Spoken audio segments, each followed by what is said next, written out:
Isn't that a spectacular view back there? I think that's called Humphreys Peak, not 100% sure, but I wanted to make you a quick segment here to show you where I was and what it looks like here in Flagstaff, Arizona. And I'm really impressed. It's really beautiful here, really nice. I wasn't sure what it was going to be like when I decided to come here. I know it's a lot higher elevation. I think it's like 6,500 feet in elevation, which is why it's cooler here.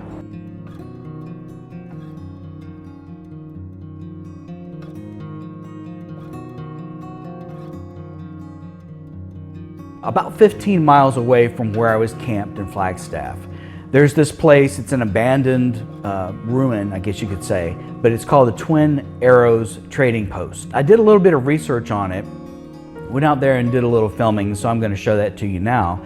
But just to give you a little bit of history, it was built in the 40s. Well, in the 40s was when people started having, more cars and started doing a little bit more driving, and Route 66 was popular.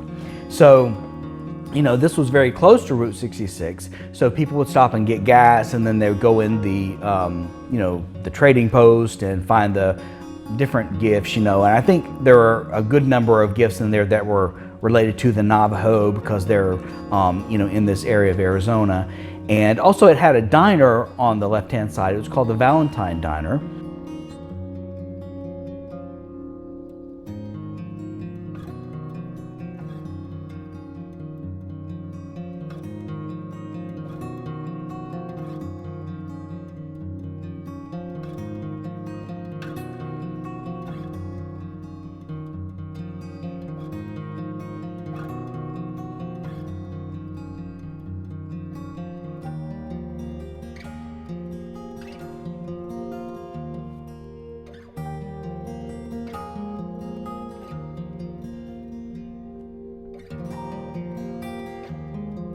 I found some old pictures of it, so you can see what that looked like back in the day. And there's just no telling all the stories that happened here, the years that it was, vibrant and alive.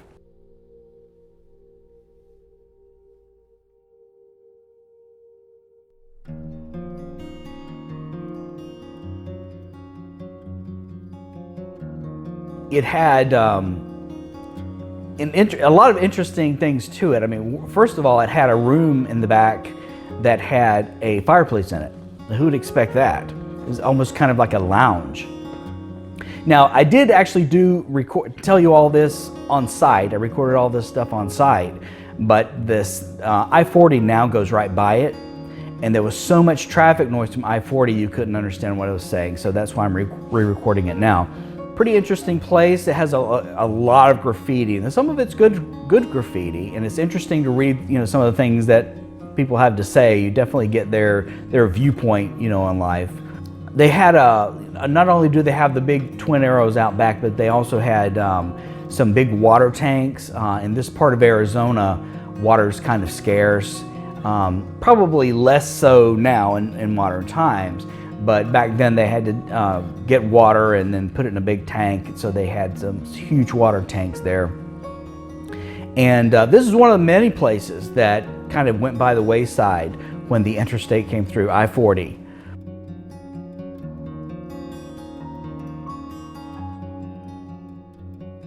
But I wanted to take a minute to tell you about something that happened here. Okay, so I was recording, this segment, the outside part, the inside part, and so I wanted to do the end of it, and at the end of the segment I usually show the drone like looking at the whole building and then slowly backing away, right? And that just lets you see the whole thing, and at the same time it gives a sense of finality because I'm backing away to let you know it's the end of the segment. So that's what I was doing with my drone. So I'm flying the drone and I'm going backwards, slowly moving backwards, and I didn't realize quite how low I was. And I was looking down at the at the controller, at the screen, and I'm backing away, and suddenly I realized I'm over I-40, because I-40 goes right by here. And before I know it, an 18-wheeler comes by, and I missed that 18-wheeler by inches, as you can tell from the video clip. Now, the video clip is too brief, and it happened too fast for me to really, be more specific than I just missed it. But it almost looks as if the drone went over top of the cab part and then was out of the way before the trailer part came by behind it. It scared the life out of me, because there's a lot of legal ramifications for any accidents that you cause. So let's say, for example, what if that truck had hit the drone and had an accident? I'd be liable, plus I'd have to feel guilty about it. What if the truck had hit the drone and some pieces had fallen out and hit a car and they had an accident, you see? So there's just so many legal ramifications to it, and also ethical. Obviously I don't want to be killing people, but so when that happened, it really startled me. So I was like, oh my God. And so I pressed the button to go up in altitude. That's my first instinct. You always want to gain altitude to get away from whatever you're about to hit, So it jumped up to about 80 feet or so, and I was like, whew. I was like, that was a close one, right? So then it comes on, the controller says, low battery warning, return to home. And I was like, oh. I was like, well, maybe this is easier than I thought. So I just pressed the button to return to home. And the way my drone is programmed, if you press that button, it'll go up to 150 feet in altitude, and then it will come back home. So I pressed the button, and it was a really, really windy day. In fact, and this happened a couple of days ago. In fact, it was so windy, I could feel the wind blowing my truck.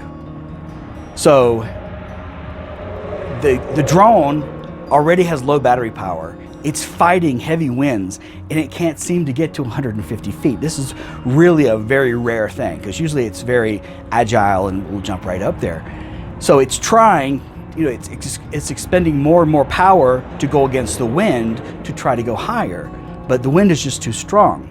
So what happens is I start losing control of the drone. It won't respond to any of my commands. And at the same time, it's over I-40, which is very busy. And I'm starting to feel panicky and helpless, and I'm thinking, oh my God, what have I gotten myself into? So it didn't go any higher, but it did start drifting backward with the wind. The wind was blowing away from me. So, the drone was getting farther and farther away. I guess you could say it was gone with the wind. Terrible. But anyway, it was going away, and which I was thankful for, that it wasn't on I-40. So it actually drifted over into a ranch. There's a ranch next to this place here, and the ranch is owned by the Navajo tribe. They don't like you going onto their property, by the way. So it drifts over into the ranch, and I'm watching it from the controller, and then an alert comes and says, battery level critical, landing. So there's nothing you can do at that point. When battery level reaches critical, it's going to land wherever it is, because it knows that the battery's so low, if it doesn't land, it'll just fall out of the sky and crash and be ruined. So it starts landing in the ranch owned by the Navajo. So luckily it landed in a kind of a dirt road area, a little path area. And so I'm like looking at it really intently, trying to memorize exactly where it is, because this has really never happened to me before. So I get in my truck, I run over, I drive to go over there to I-40, I go off on the side of the road, all the trucks, traffic are just flying by, I get out, and I'm like, I'm gonna get this drone fast before anybody knows I'm even here, So I start walking towards the ranch, and I go about 25, 50 feet, and here's a barbed wire fence. Like, oh man. So I looked for a place to go over it, couldn't find anything, and then eventually I found, the wire on the bottom. I found a place where it didn't have any barbs. So I slid up under there.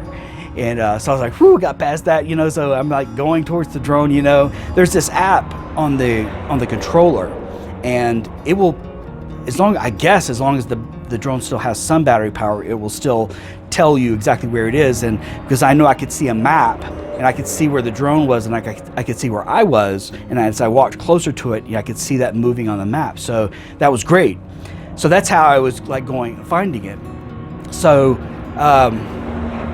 anyway, I walk a few feet, probably 20 feet further, and here's another barbed wire fence. I'm like, man.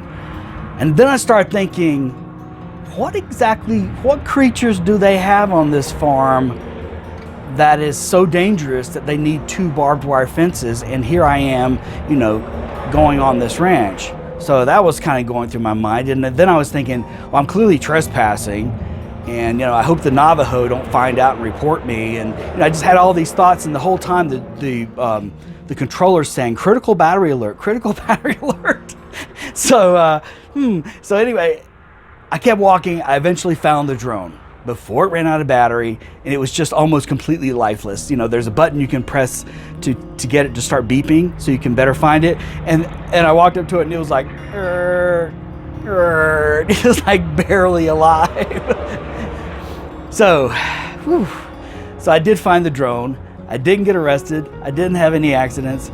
And I just hightailed it out of there. I just, flew right under those 2 barbed wire fences, got in my truck, and took off and went home and said, I'm just going to call it a day. So I had a long day that day, and this happened a few days ago. And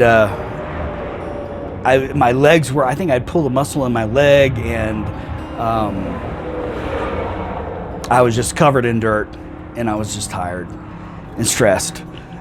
But that's the kind of thing that happens. That's exactly what happens when you travel like this, and you go to new places and you explore and you try to photograph it. You always have things like this happening, and well, I guess that's all for now, and I'll catch you later.